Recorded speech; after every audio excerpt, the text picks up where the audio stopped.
You present him with a counteroffer? Told him we'll do anything we need to do. But he made it very clear, so it had nothing to do with money. It had nothing to do with money.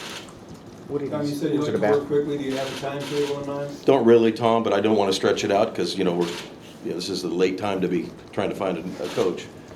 But sooner the better. How much pressure is there with is it the dark period that goes to January 15th and then obviously signing day? How much it's time working against you, for lack of a better expression? Oh, I don't think no, we're not going to let. I want to get the coach. I want to get the right person in here. The right person, then will take care of the rest of the issues. And if he's not the right person, he won't be able to take care of the issues. So let's hope we get the right one in. Is he going to address the team, or is he gone now, or will you address the team? I'm gonna meet with the team this afternoon. He's But he might be too. I think it's just my responsibility also to meet with them all. Let them kind of know what the future looks like.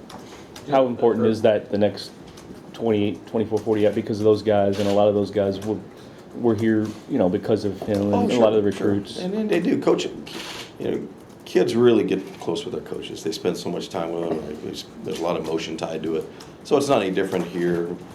USC, Oregon, Ohio State, it's no different. And so we just want to reassure them that they've always got a place to go, and this will go quickly, and this also will pass, and we'll do everything with their best interests at heart. In the back of your mind, did you kind of think with the move to the ACC that this could be a possibility, especially with the Tennessee situation with Charlie, that this is something that you'd have to deal with at some point? Well, I don't think you ever, Gary, go into it looking at you're going to have to deal with something like this point, but are you ready? Of course you are. You have to be ready. He became a hot commodity very quickly, and that's something that we should all be very proud of. Again, it's because he did it the right way. There's a fair amount of frustration among fans and even some of the players.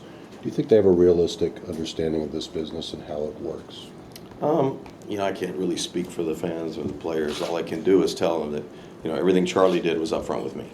He did everything up front with me and never did anything behind my back, never once. And I certainly don't think he went into this thinking he was going to be the head coach of Texas. I think it evolved into that. He said it wasn't about money. Did he tell you, what was it? What was it about Texas that he mentioned? You'd probably have to ask him that. Kevin, you as it would. You mentioned that the job has obviously changed from the last time that you hired a head coach. Does that have to change? Do you have to change your process when looking for a head coach because the job has changed so much? No, I don't think he changed it at all. Just want to get the right person for it. As we move up to the ACC and do things bigger and hopefully better, we got to allocate the right resources to it, which I'm always going to do. We got to put the same ambition and energy and aggressiveness in it, and as we're going to always do. And so the great thing about moving to the ACC, it takes all 280 of our employees, which a lot of them are in this room. They got to step their game up too. And we've been working on this since last November. This transition process you've become all too familiar with, the moving from one to the other, but what's involved with that? You step in with players. Are there assistants who, you'll have to identify that maybe will help bridge the gap? Oh, yeah. But first I want to see who Charlie wants to take with him first. They have a lot of loyalty to Charlie, and that's his right. And, I definitely won't interfere with that. You have your idea of where the program is. You've seen growth, but what kind of outside feedback have you gotten about where the program is I think compared to when Charlie took it? I think it's a great program, and I think we've got a lot of positive energy that surrounds it. I think there's a lot of respect for it all over the country, whether it's West Coast, East Coast, or the South. I think it's really a program that's really made it on the map and the radar, and that's what's great. So we want to make sure we do everything we can to sustain that. More than a stepping stone program, like a go-to place as opposed to a stepping stone. Yeah. In a stepping stone, that's a word that gets thrown around a lot. There's a lot of schools that dream about being a stepping stone. A lot of them. Isn't there a fine line between? You want coaches who other people want, right? You don't want. They sure do. So that's really not a bad thing necessarily. No. You touched on 100 or 200. Are they calling you? How does all this work? The coaches actually physically? A lot of them are calling directly. A lot of them have representatives.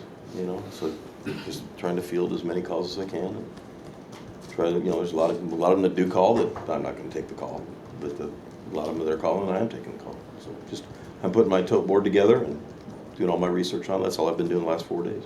Have you been surprised by any of the names that have contacted? Yeah, we great names. It's a good pool. We'll have a great pool. What moment did you realize, I need to start putting a list together? When he wanted to talk to him. Are you far enough along that this could close in a week? Well, I hope so. Yeah, I would hope so. But I'm not going to let a timetable dictate the Right. person. I'm really not. I just, if we get the right person and it's the right fit, then we'll move on. How many candidates has Jimmy Sexton thrown at you? He's probably got, he'll probably at least 3 in there. You know where things stand? 901, is that his area code? A few of the early enrollees are scheduled to come. Has anything changed or Say that again. The kids coming out of high school, enrolling early out of high school, obviously they came here for Charlie. Have you talked to them or is anyone going to talk to them? No, I will talk to them this afternoon, everything this afternoon. That'll be my first contact with all student athletes.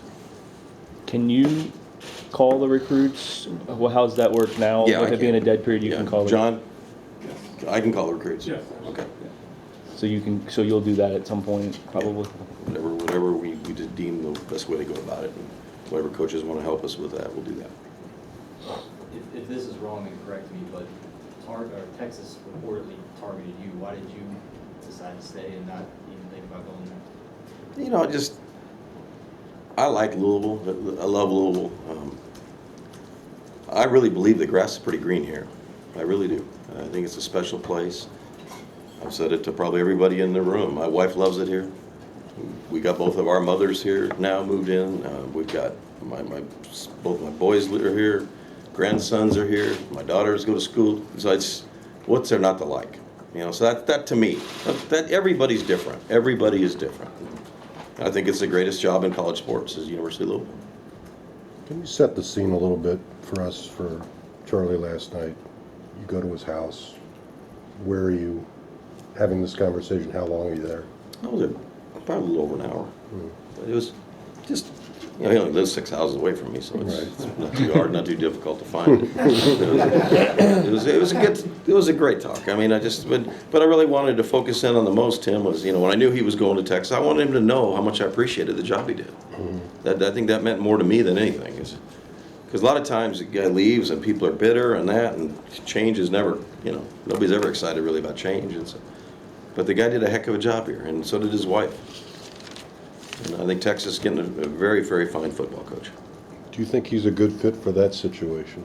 Well, I've never been there. I've been demands? there. I've been in the school for maybe 48 hours, but I've never spent real time there and never spent the commute. I've heard nothing but great things about it. I think fit will be what he makes of it. And I think he will, obviously he's certainly committed to it, or I don't think he'd leave a situation like this. Was it him telling you right away that he was going, or did he give you a chance to make a pitch? Oh, we'd been talking during the week, so I pretty much knew. When did you fly back from Colorado? That's a good question. That's the best one today.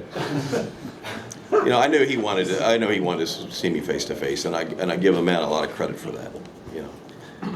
I'll have other days to ski, but I give him a lot of credit for that. Does switching leagues change the type of candidate that you want based on type of football? It could, Howie. It could. It's a great league. I'm very impressed, and I think they're doing very, very well. I watched Clemson the other night. I think Florida State will have a great showing. I thought Duke had a phenomenal showing. So I think that the league's going to be very, very good and very, very tough for all of us. North Carolina was a team I didn't see doing what they did to Cincinnati after we had come off a big battle with Cincinnati. Does it add anything to a candidate if they've got ACC background? Well, I think that I wouldn't say so. I really wouldn't say so. But I think the league itself, though, is bringing a lot of pizzazz right now. Does that preclude you going after an ACC coach because you're going to the ACC? No. So there's no, I don't know how that works. I don't really have any preconceived criteria. So it's not looked at negatively if you were to take a coach from Nobody's- competing schools? We're not in the ACC yet. Well, look at it. July 1. I got free reign till July 1. I can't touch anybody in the AAC, though, put it that way. In your vision for this football program, from when you came in and that, last game at Old Cardinal Stadium to where it is now, what's the next step you see for this program? Well, I think the goal for the entire athletic program, Ken, and that this will still answer your question, is we know we got to raise the bar. Because when we started this thing last November 29th, going into the ACC, November 29th to 12th, we made a plan, all of us put together and said, we don't want to just go in there and be in the league, say, well, we made it, we're in the league. We want to go in and compete for championships. Are we going to win all the championships? Absolutely not. But boy, do we want to be in that discussion? We do. So we're going to do everything in our power to be in discussion. That goes for this football program. You know, I want to jump in there. You know, am I going to hire a coach and say, you go beat Florida State next year? No, I'm not going to do that. Because, you know, that could be the best team in the country. But boy, you sure want to be in those conversations when you're talking amongst that upper tier. You said it wasn't about money. Do you expect the buyout terms to be met? Do you have any idea how that's going to work? It was never discussed, and I do expect them to be met.